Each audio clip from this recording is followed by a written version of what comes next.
kok ini tidak diterima atau ditolak oleh Allah Subhanahu wa Ta'ala, sehingga mereka tahu, oh, berarti sedekahku nggak diterima ini. Tapi Qabil ini sudah salah tapi tidak mau mengoreksi dirinya. Ini namanya ananiyah, ini namanya egois. New MWI Channel, saluran dakwah dan tilawah untuk Anda.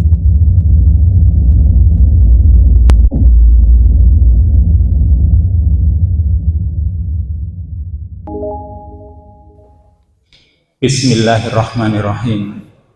Assalamualaikum warahmatullahi wabarakatuh. Alhamdulillah, alhamdulillahi ala ihsanih, wa syukru lahu ala taufiqihi wa amtinanih. Asyhadu an la ilaha illallah wahdahu la syarikalah ta'ziman li sya'nih, wa ashhadu anna Muhammadan abduhu wa rasuluhu ad-da'i ila ridwanih. Allahumma salli wa sallim wa barik ala nabiyyika wa rasulika Muhammadin wa ala alihi wa ashabihi wa man sara ala nahjihi wa iqtafa asarahu ila yaumil qiyamah. Allahumma anfa'na bima 'allamtana wa 'allimna ma yanfa'una warzuqnal huda wat-tuqa was-sadad. Ikhwani rahimani wa rahmakumullah, bahwa kita itu ingin agar hari ini lebih baik dari hari kemarin. Ini sebenarnya ada yang mengatakan suatu hadis riwayat Imam Al-Hakim, tapi hadisnya dhaif. Dan lebih tepatnya hadisnya ini mauquf atau kata-kata hikmah, yaitu man kana yaumuhu khairan min amsihi fahuwa rabih, wa man kana yaumuhu misla amsihi fahuwa maghbun, wa man kana yaumuhu syarran min amsihi fahuwa mal'un. Ini bukan hadis ya. Seandainya ini hadis, tapi ini hadis yang dhaif dan tidak bisa jadi hujjah. Cuma ini lebih tepatnya kata-kata hikmah. Itu barang siapa yang hari ini atau harinya itu lebih baik dari hari kemarin, maka dia robeh, dia itu beruntung, sukses berarti. Kalau hari ini lebih baik, makanya butuh sisi kesemangatan. Jadi harus ada semangat, pokoknya landasi dengan niat-niat yang baik. Ini yang pertama. Man kana yaumuhu khairan min amsihi fahuwa rabih. Yang kedua, wa man kana yaumuhu misla amsihi. Barang siapa yang hari itu lebih baik atau sama dengan hari sebelumnya, yang kedua sama. Kalau hari ini sama dengan hari kemarin, berarti kita itu maghbun, rugi. Kenapa rugi? Ya karena kita itu diberi waktu oleh Allah untuk berpikir. Hari kemarin itu kita sudah mengetahui sisi kekurangan kita. Ada hal-hal yang barangkali belum kita lakukan. Maka hari ini harus kita lebih baik. Mengambil ibrah. Kalau tidak, berarti kita itu rugi. Kalau sebaliknya yang ketiga, waman kana yaumuhu syarran bin amsihi fahuwa mal'un. Barang siapa yang hari ini lebih jelek dari hari sebelumnya atau hari kemarin, berarti mal'un, dia itu dilaknat oleh Allah. Atau dilaknat, dijauhkan dari rahmatnya. Karena sudah diberi nikmat, ternyata malah dia tidak menggunakan nikmat itu untuk kebaikan, malah justru untuk melakukan kejelekan, sehingga pantas dilaknat oleh Allah. Maka saya ingin menambah satu saja, tapi perlu dijabarkan. Untuk kita lebih baik ke depan itu satu saja, hilangkan sikap egois. Ini pesan saya. Hilangkan sikap egois. Yang sikap egois ini dalam bahasa Arab adalah al-ananiyah atau al-atharah. Al-ananiyah yaitu artinya sikap egois. Hanya mementingkan diri sendiri, tidak peduli dengan yang ada di sekitarnya. Ini orang biasanya kalau sikapnya egois, ya, dia hanya fokusnya pada diri sendiri. dia tidak peduli dengan yang lain, tidak punya empati kepada yang ada di sekitar. Dan tidak mau disalahkan, maunya menang sendiri. Kalau meminta maaf itu sulit. Ya coba sekarang, kalian itu merasa ada sisi kesalahan nggak kemarin? Terus pokoknya merasa, oh saya nggak ada salahnya kok. Itu namanya sisi egoisnya ada. Tapi orang itu harus melihat, iya kemarin-kemarin itu saya punya kesalahan. Berarti saya berusaha memperbaiki, dan kalau itu kesalahan dengan orang lain perlu minta maaf. Tapi kalau sudah maunya menang sendiri, kemudian tidak mau minta maaf, lalu maunya menyalahkan orang lain, nah ini egois yang harus kita singkirkan. Kenapa harus kita singkirkan? Karena di dalam ayat-ayat Al-Quran Allah Subhanahu wa Ta'ala membenci sikap egois. Bahkan dalam hadis juga banyak. Kita ingin sebutkan beberapa contoh sikap egois yang menjadikan orang itu masuk kepada jurang dosa dan maksiat, bahkan kekufuran. Contoh yang pertama, iblis, laknatullah alaih.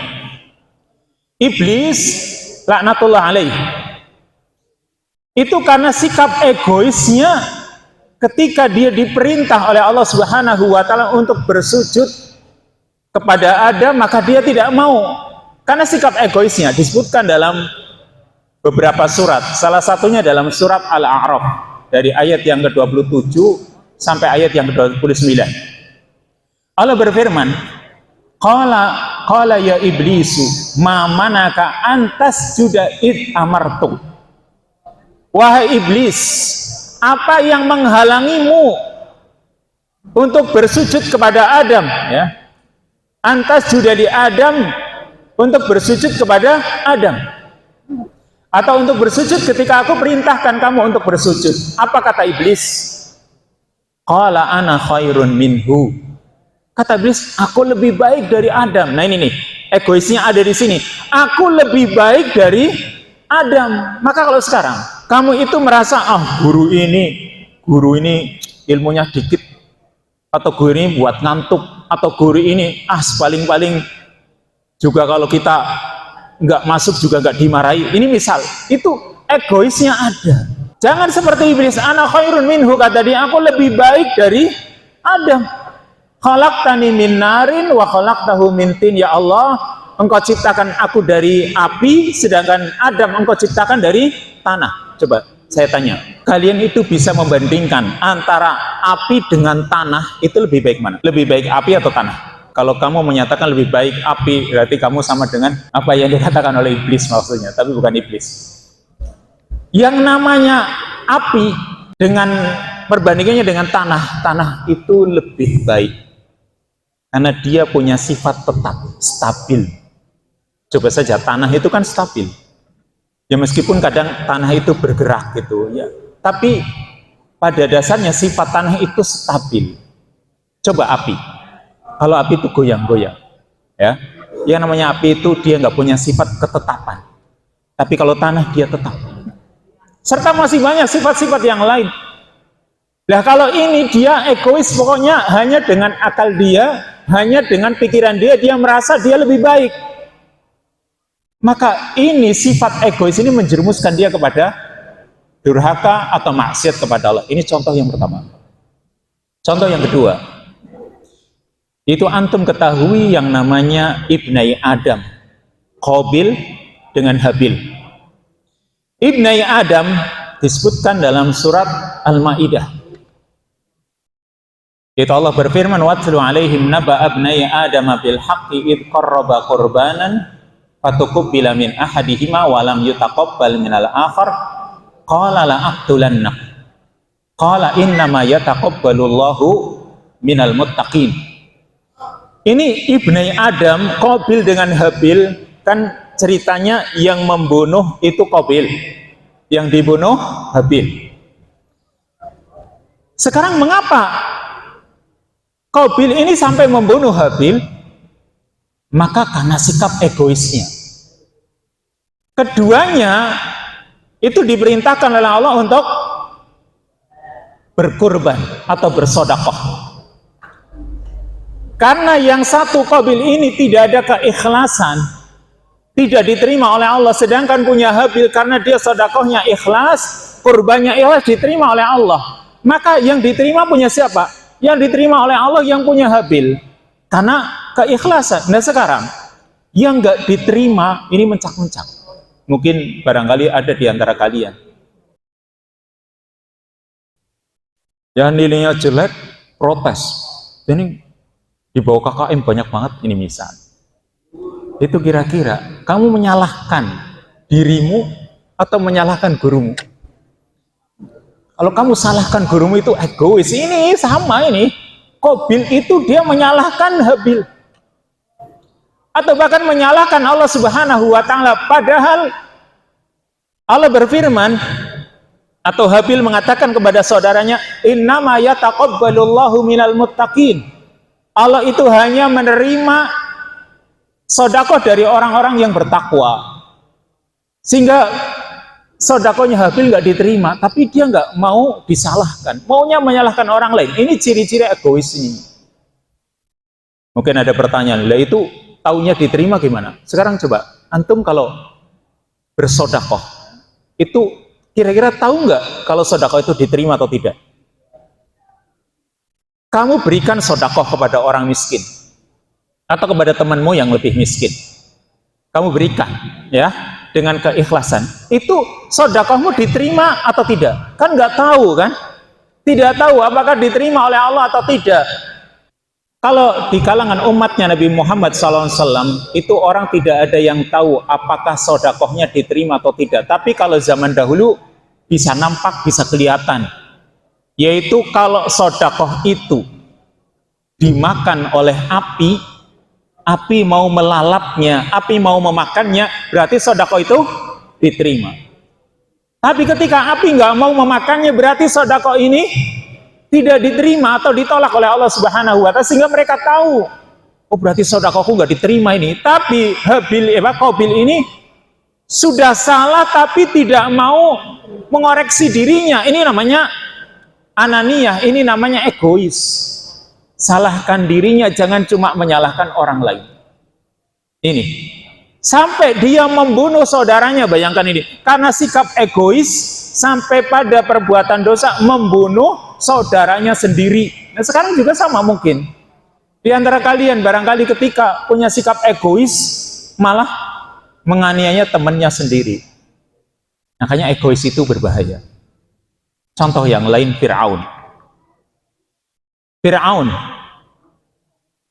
dia itu manusia, bukan Tuhan.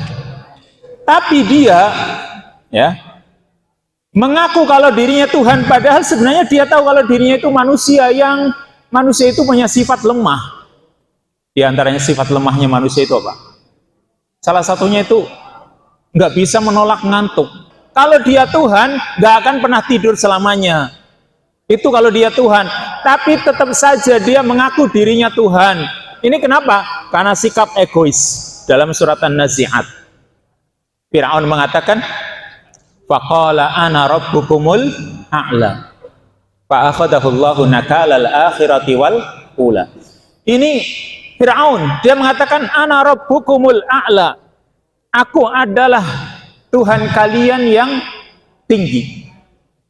Ini Fir'aun, sikap egoisnya sampai menganggap dirinya itu Tuhan. Makanya berbahaya sikap egois.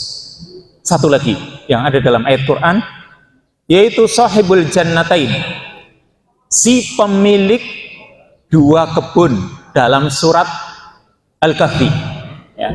Di dalam surat Al-Kahfi Allah Subhanahu wa taala menerangkan kisah-kisah yang ada sahibul jannatain dalam surat Al-Kahfi. Dia itu merasa karena dia punya dua kebun. Kebunnya apa isinya? Kebunnya itu kebun anggur, sekelilingnya pohon-pohon kurma. Maka dia merasa kebun itu tidak akan mungkin hancur. Dia merasa kebun itu akan menjadi harta kekayaan miliknya yang mungkin menjadikan dirinya hidup untuk waktu yang lama. Tapi temannya itu menasehatinya. Qala lahu sahibuhu wa huwa yuhawiruh. Ya, temannya itu menasehati dia. Walau la iddakhalta jannataka qulta masya Allahu la quwwata illa billah. Seandainya ketika kamu masuk ke kebunmu kamu ucapkan masya Allahu la quwwata illa billah, ya, ini kalimat ini kalau kalian itu memiliki sesuatu yang menakjubkan, kalian ucapkan kalimat ini masya Allah la quwwata illa billah, supaya tidak terkena penyakit ain yang ditimbulkan oleh pandangan mata orang-orang yang dengki. Tapi orang ini dinasehati, dia tidak mau mendengar nasihat temannya. Akhirnya yang terjadi, kebunnya itu rusak, hancur. Kebunnya rusak, hancur, dan akhirnya dia cuma gigit jari. Ya, dia cuma gigit jari menyesali apa yang dia lakukan. Ini orang yang kufur nikmat. Itu salah satunya kufur nikmatnya, dia tidak mengakui adanya hari kebangkitan. Ini disebutkan dalam surat Al-Kahfi. Jadi kembali kepada permasalahan egois. Ternyata egois itu bahayanya banyak banget. Bahayanya itu bisa menjadikan orang itu bermaksiat, melakukan dosa, bahkan sampai pada tingkatan kufur. Maka sekarang yang ada dalam hadis Nabi Shallallahu Alaihi Wasallam, ada beberapa contoh sikap egois. Kalian pernah mendengar cerita seorang Arab Badui yang kencing di masjid. Seorang Arab Badui yang kencing di masjid. Maka kan Nabi SAW menasehati orang Arab Badui itu dengan sikap lembut. Kalau para sahabat yang lain ingin mendorongnya, ingin menyeretnya keluar dari masjid. Kenapa? Kencing di masjid. Kan nggak punya adab. Tapi di dalam memberikan nasihat, di dalam mencegah kemungkaran ini, yang menjadi contoh yang paling baik Nabi SAW. Maka ketika para sahabat itu hendak mendorongnya, hendak menyeretnya, Nabi mengatakan, da'uhu, la tuzrimu. Biarkan dia, jangan kalian dorong. Ambilkan satu ember air. Nah, terus diambilkanlah satu ember air, disiramkan di tempat bekas kencingnya orang Arab Badui tersebut. Lalu orang Arab Badui ini melihat betapa Nabi SAW itu memiliki sikap lembut. Dan itulah sifat pendidik, ya, yang menjadi contoh bagi kita. Nabi itu luar biasa lembutnya. Kalau yang lain itu pada marah-marah, Nabi itu tidak marah. Tapi beliau dengan sikap lembut seperti itu sehingga orang Arab Badui ini sampai terpesona, takjub dengan apa yang dilakukan oleh Nabi. Cuma ucapannya ini dia kelewat batas. Apa yang dia katakan? Yang dia katakan, Allahumma arhamni wa Muhammadan wa la tarham ma'ana ahadan. Artinya, Allahumma arhamni wa Muhammadan, ya Allah, rahmatilah aku. Ya Allah, berikanlah rahmat untukku dan untuk Nabi Muhammad saja. Wala tarham ma'ana ahadan, dan jangan engkau berikan rahmat kepada siapapun. Ini namanya orang egois. Yang namanya rahmat Allah itu luas. Dia maunya, ya Allah, rahmatilah aku dan Nabi Muhammad saja. Yang lain gak usah dikasih rahmat. Kan mungkin saja ada di antara kalian yang maunya yang jadi orang kaya saya saja, yang miskin-miskin gitu. Jangan. Rahmat Allah itu luas. Maka Nabi SAW memberikan nasihat kepadanya, laqad hajjarta wasi'an. Sungguh, kamu telah mempersempit sesuatu yang luas. Rahmat Allah itu luas. Kebaikan-kebaikan Allah kepada makhluknya, kepada hambanya itu sangat banyak. Jangan kamu persempit. Termasuk kalau misalnya orang itu berdoa, ya Allah saya masukkanlah ke surga, yang lain neraka saja semuanya. Karena mungkin marah sama temannya, dijahili. Lalu dia bilang, ya Allah semoga yang lain masuk neraka gitu. Rahmat Allah itu luas. Jangan engkau persempit hanya untuk dirimu. Jangan engkau merasa surga itu hanya untuk dirimu, tapi untuk yang lain. Contoh yang pertama. Contoh yang kedua, yaitu diceritakan oleh sahabat Jabir.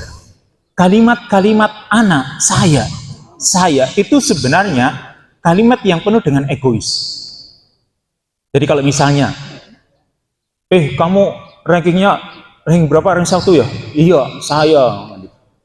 Ya, siapa dulu? Itu ada sifat egois di situ. Maka dicontohkan sahabat Jabir bin Abdullah ketika dia menagih dia menagih hutang kepada Rasul. Jadi ceritanya bukan menagih kok, membayar. Jabir ini punya ayah namanya Abdullah bin Haram. Abdullah bin Haram ketika hendak meninggal dunia, dia berwasiat kepada Jabir bahwa dia punya hutang. Dan Jabir bin Abdullah ini suruh bayar hutang-hutangnya. Termasuk hutangnya, yaitu hutangnya Abdullah bin Haram kepada Rasul SAW. Maka sahabat Jabir ingin bayar hutang kepada Rasul. Siapa yang berhutang? Ayahnya. Jadi kalau kalian itu punya orang tua yang masih punya hutang, nggak masalah warisan hutang itu. Semoga Allah mudahkan. Ini sama sahabat Jabir, dia ini laki-laki, saudaranya semuanya perempuan semua. Dan bukan meninggalkan harta yang banyak, tapi hutang-hutang yang banyak. Maka sahabat Jabir bin Abdullah berusaha membayarkan atau melunasi hutang ayahnya. Salah satunya hutang kepada Rasul. Dia datang menemui Rasul SAW. Nah, kebetulan Rasul di dalam rumah. Jabir ini ketok-ketok pintu. Rasul bertanya, "Man fil kharij?" Siapa yang di luar? Jabir itu menjawab apa? "Anak." "Man?" Dia jawab, "Anak." Maka begitu Rasul SAW keluar, Rasul marah. Kenapa? Karena ditanya, "Kamu ini siapa?" Ya jawab yang jelas. Jabir bin Abdullah kan jelas. Dia cuma jawab, "Saya." "Siapa?" "Saya." Ini nggak boleh. Jadi kalau kamu misalnya ke tempat orang lain, ya ketok-ketok pintu ditanya dari dalam, "Hei, siapa?" "Aku." "Aku siapa?" "Aku." Sebutkan. Karena ini egois namanya. Ya. Nabi SAW itu nggak suka dengan kalimat-kalimat seperti itu. Orang itu sebutkan namanya. Jadi jangan orang itu egois. Pokoknya saya. Kalau kamu tahu nggak tahu ya terserah urusanmu. Ini namanya egois. Satu lagi. Contoh yang ketiga yaitu Umar bin Khattab radhiyallahu anhu. Umar bin Khattab, dia pernah mengatakan di hadapan Rasul SAW, "Ya Rasulullah, anta ahabbun nasi ilayya." Wahai Rasul, engkau adalah orang yang paling aku cintai. Ya, la anta ahabbu ilayya min kulli syai. Engkau lebih aku cintai daripada yang lain. Illa min nafsi. Wahai Rasul, engkau adalah orang yang paling aku cintai dari yang lainnya, kecuali diriku. Berarti maksudnya Umar Ibn Khattab itu lebih mencintai dirinya daripada Rasul. Apa kata Rasul SAW? La ya Umar. Tidak wahai Umar. Hatta takuna ahabbu ilaika min nafsik.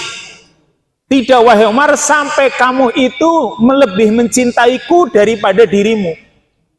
Berarti kamu itu belum dikatakan beriman dengan keimanan yang benar sampai kamu lebih mencintai Rasul daripada dirimu sendiri. Dan sekarang coba kita itu sebenarnya kalau